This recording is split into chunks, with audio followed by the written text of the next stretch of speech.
Welcome to the 3D Disciples Podcast Summer Edition, where we're working together to develop disciples who display God's love as we deploy into God's world.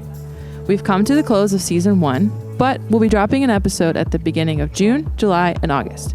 These will be a toss-up of Jason's sermons, big picture ideas, and some lighthearted topics. While we're on break, though, this could be a great time to check out the 3D Sermon series. In case you aren't aware, the FBC Clarion Sermons podcast hosts a cut-down version of our worship services that includes sermons only. I was able to find these podcasts by clicking watch at the top of fbcclarion.com. And y'all that watch on YouTube, you know what you're doing and where to find the sermons. Same place as always. In September, we'll be back in action with Season 2. It's payback time. Oh, goody. I know you're normally in the hot seat, but this is a different kind of hot seat today. We're going to learn about a day in the life of the Pastor Jason Hunter. So I'm just going to ask you a series of questions. Feel free to just be honest. All right. Yeah. Sounds good. All right. Do people act differently around you since you're a pastor? Yes. In what way? It's become... I recently shared this with the congregation, that, I prefer to just be called Jason. Some of them out of respect for the position, out of, care for whatever, they have to call me something. So they, I can deal with Pastor Jason. I ask them never call me Reverend. That one gets on my nerves. But when I meet people, just refer to me as Jason, because I have story after story after story where I'm just Jason, and I fill a particular position in the body of Christ that God's called me to fulfill, but that doesn't make me special or more important than anyone else. And I really like people. I want to talk to people as they are. I want to be real with people, and I want people to be real with me. And as soon as somebody says Pastor Jason, conversations turn, conversations stop. Oh yeah. I've literally, I was in the hospital one time, and I always dress pretty casual, blue jeans, a t-shirt, that's just how I am. That's who I am, usually dirty. And, and I walked into this hospital to visit somebody.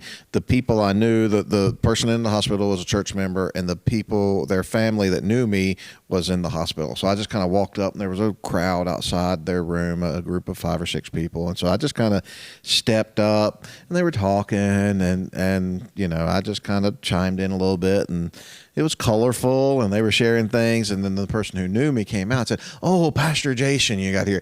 And like 3 of them left the circle and went to the waiting room.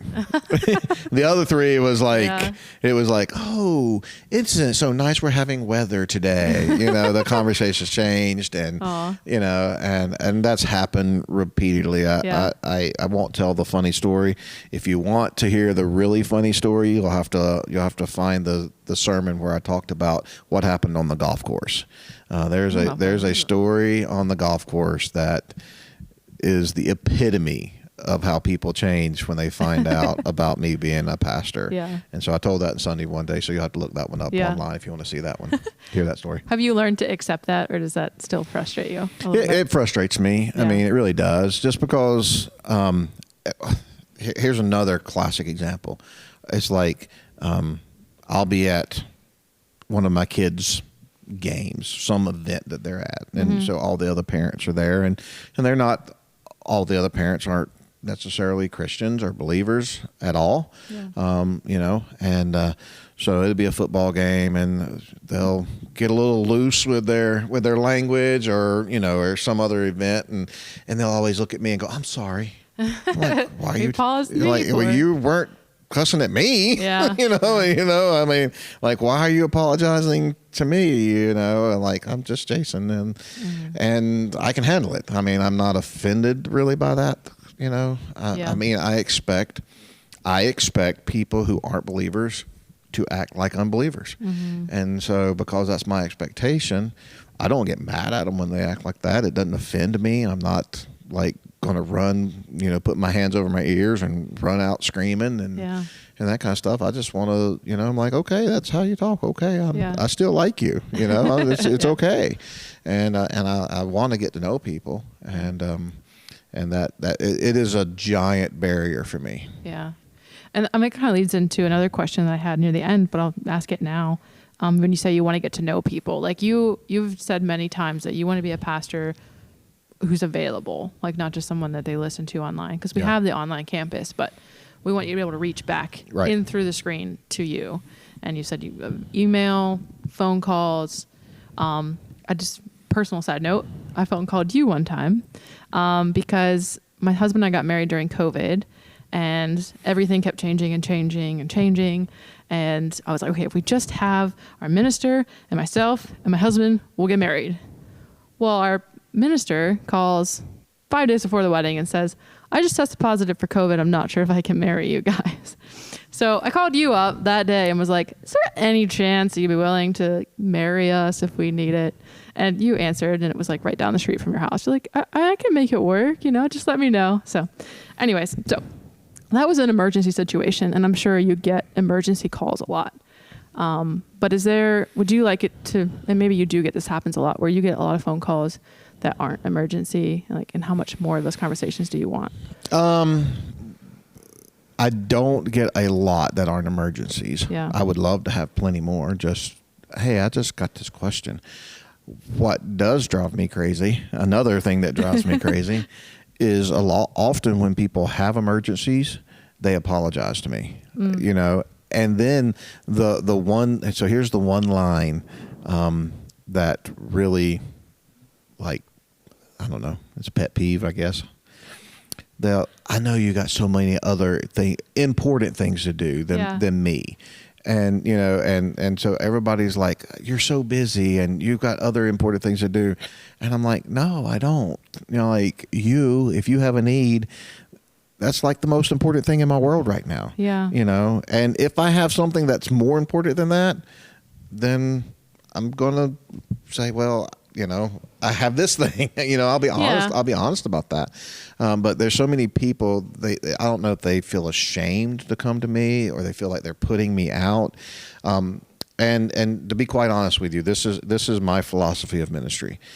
I do a lot of things that I honestly, because of my job or my job description, or because of whatever, my position, I do a lot of things that I don't feel like in the eternal perspective really matter a whole lot. Mm-hmm. But being with people and talking with people and caring for people, especially when they feel like they have a need, or have a care or have a question, that I feel like matters. Mm-hmm. And it's the thing I like to do the most.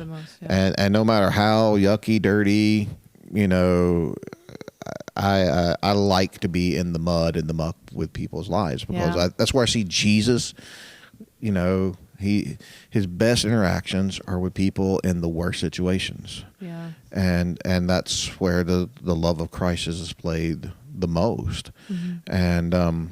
And I think sometimes just being a presence of God in those really bad situations is, not that I have the answer. Like, one of my favorite lines now, this is something that I tell people pretty often now, is I don't know what's going to happen. I don't know why it's happening. All I can tell you is I'll be there, and we'll hold hands and we'll walk through it together. Yeah. Yeah. I mean, and there's lots of times that's all I can do, but that matters to me, and I'll put off a whole lot of stuff to do those things. And so I wish people felt comfortable doing that, not feeling like they were a trouble or a burden. Yeah. That's really what I wish people understood, that that makes my day most of the time. Yeah. I mean, a follow-up question was like, do you have spiritual growth when people call you outside of just emergencies, just in questions, when they actually reach out? I would think that helps your spirit grow as well. Oh yeah, that recharges me. Mm-hmm. That recharges me. Somebody's got a Bible question, and they've got whatever, and they come and talk about it in a sincere way. True. Some people like to ask questions because they want to correct me or want to paint me in a corner, or they're not real questions. Mm-hmm. There's an agenda behind those questions. Those I could do without, but sincere questions and open questions and honest questions, that usually recharges me. It makes my day feel like it mattered. Yeah. So listeners, make Jason feel like his day mattered. Reach out. So what's the hardest part about being a pastor then? Expectations. You ever read the job description of a pastor? No. I'm not sure. Everyone writes their own, I'm guessing. I'm not sure. No, churches write them. They have all these.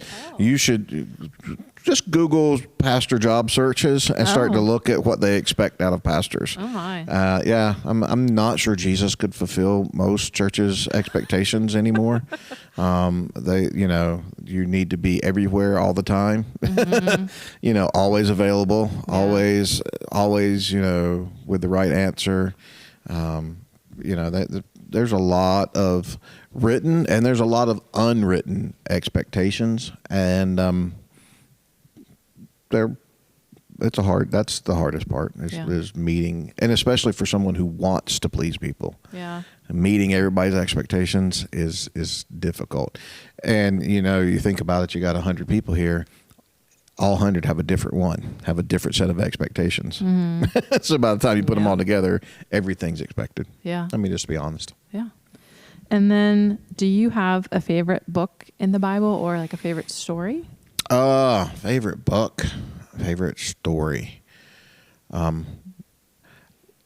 Sure, but it changes from week to week. Okay.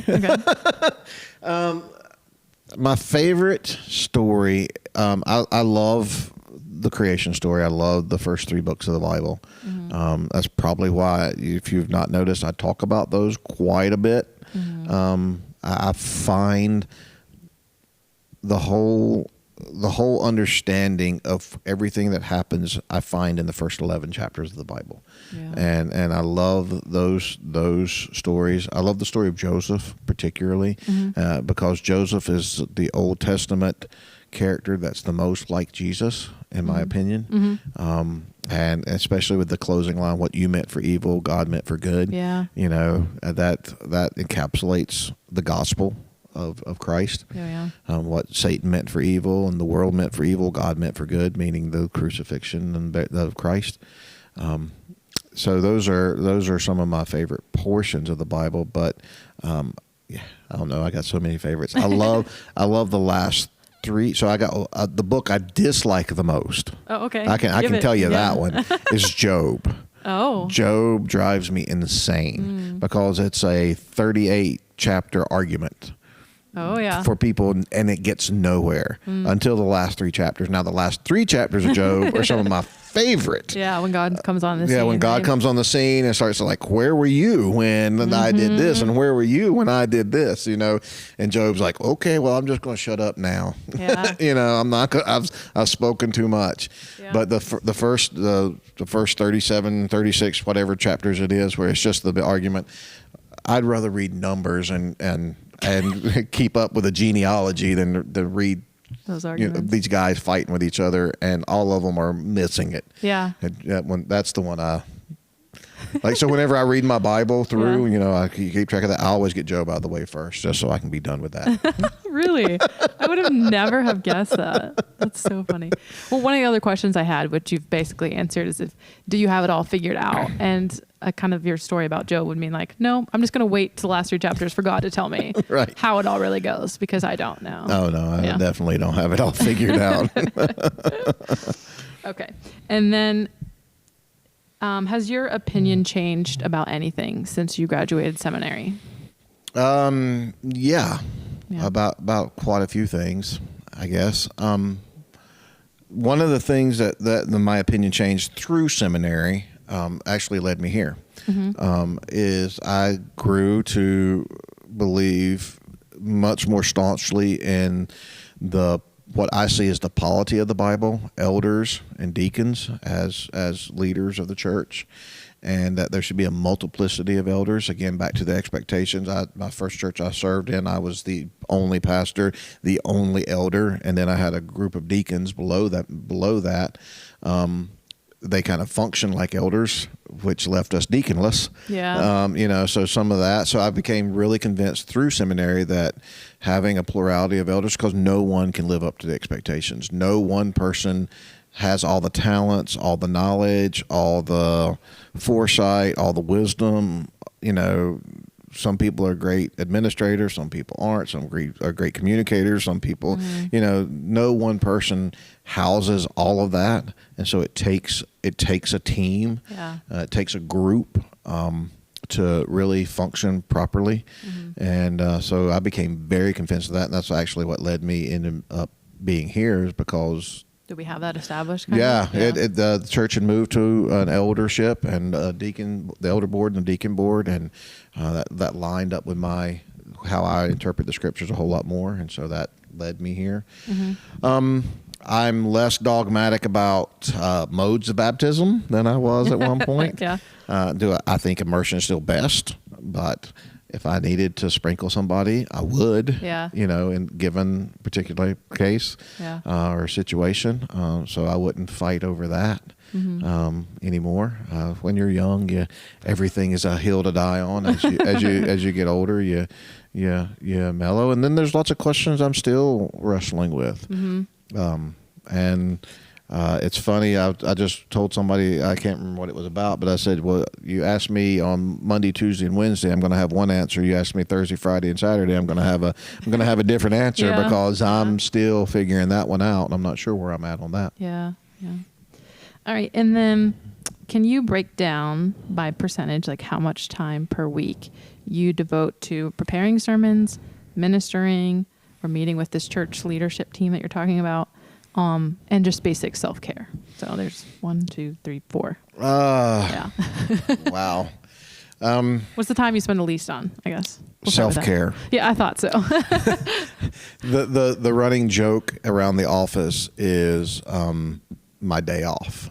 Because I have tried every day of the week to be a functional day off at some point or another. I've moved it around to see what fits the flow of the schedule that I end up having. And very often I'm in the office on my day off, whatever day that may be. Yeah.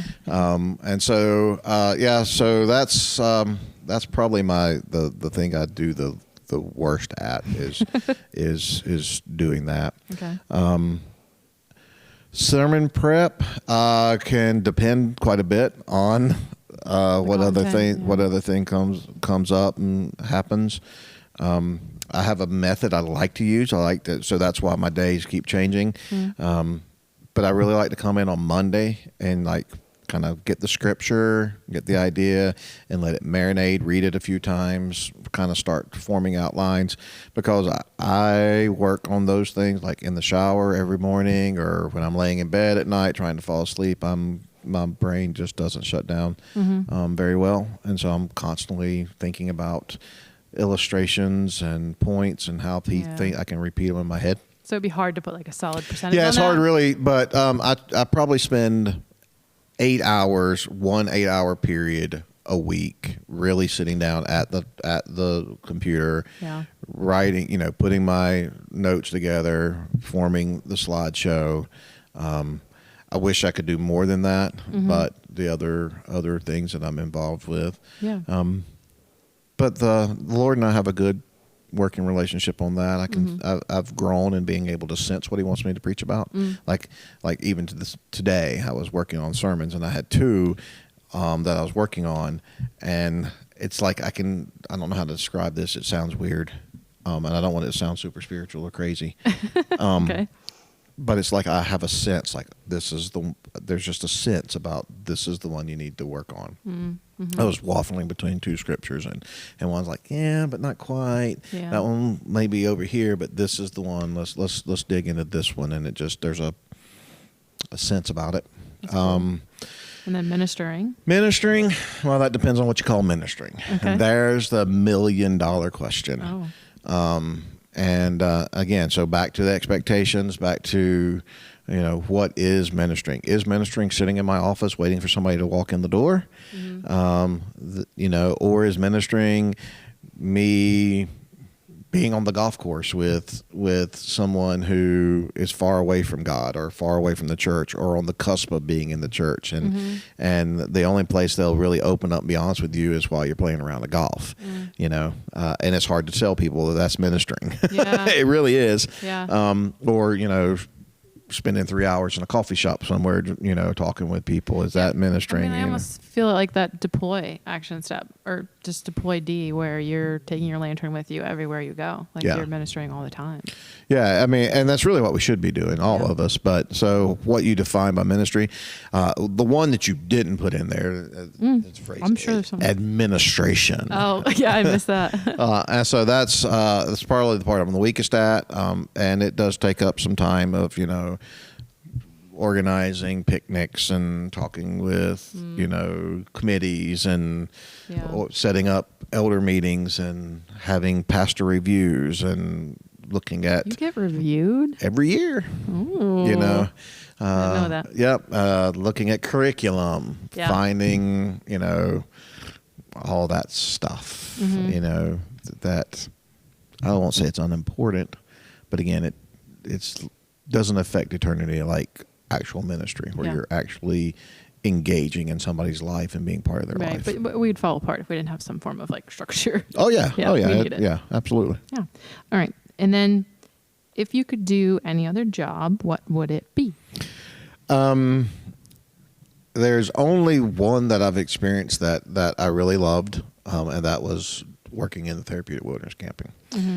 I always thought that was my calling in life, to be a director of a camp. And that's never came to fruition. And I have my suspicions of why that was. When I was younger, I was very impatient. And ambition can be a great thing, and it can be a very bad thing at the same time. And when I was younger, I was always kind of ambitious, and I wanted to see what was around the next corner. I wanted to get there quicker. I wanted to succeed faster. And so it led me to being impatient. And because I was impatient, I made decisions quickly and rashly, and probably shot myself in the foot in that part. I probably would have ended up being that. I believe that there's so here's a we're past time, but here's a really crazy idea. Some people argue that God's will is a dot, like one specific thing. Like if this is God's will, this one dot. And then some people argue that God's will can be a circle that has multiple dots within inside of it. And like you can do this and completely be in God's will, and you can do this and be completely in God's will. And so vocations might be one of those things where like I could have directed a camp and God would be perfectly fine and would have blessed that and I would have been in God's will. Or I could have been a pastor and I'm still in God's will. And that may not be one thing. So that's one of those questions that you ask me on one day, I'm going to give you one answer. Ask me on another day. That's one of those things I don't have figured out. I know the question, I know the debate. But I wrestle with it over and over in my mind on certain things in life. Maybe it's a little bit of both. Like I'm sure certain things where God's like, I really want you to do this. Other things he's like, and so and so that's part of the question. So anyway, that's the one thing I would have loved to have done. I enjoyed a great deal. I enjoy what I do now, very, very much. Yeah. Well, thank you for being just Jason. This is the day in the life of our Jason. I'd never seen a whole hog roasted before, so that was pretty cool. Did you guys do that a lot down south? Yeah, we did it as a family. Yeah. We'd go kill the hog. Oh, would you? Yeah, in the yard. That's funny. In, my grandpa's pen, and then we'd either cook it or make sausage and bacon and everything else out of it. Yeah. Well, we're doing the pig picking again. Yeah. The time around the pond, this beautiful setting. It's just chill. We should have a fishing tournament because there's fishing poles there, right? No. Or do you have to bring your own? You have to bring your own. Oh, yeah. Don't forget to bring your fishing pole. That would be bad. I usually win fishing tournaments. Oh. I'd have to be disqualified. Learn something new about you there. Okay, I did that on the wouldn't pier one time with Shelly. I took her, had this big thing. We're going to take her on this pier. We're going to go fishing, and it's going to be this great thing. And literally, she was fishing right beside me. Uh-huh. The same bait, showing her how to fish it the same way. And I caught 13 fish, and she caught none. I was like, How does this? and she's like, what are you doing? I'm like, this, like you're doing. And I do it slower. She's like, I'm doing it slower. I'll do it faster. I'm doing it faster. I'm like, I don't know what to tell you. We're literally standing shoulder to shoulder, casting into the ocean at the exact same spot with the exact same bait, fishing it the exact same way. And I'm catching. And so finally she got mad and went and sat down. She's like, I'm never fishing with you again on the pier, ever, ever, ever, ever. So don't fish I'm with like, you. I just can't help it. I just catch fish. I just do. I feel like now that you bragged about it, it's just Yeah, it's probably, tank. but it just is. Yeah, I'm looking forward to that for sure.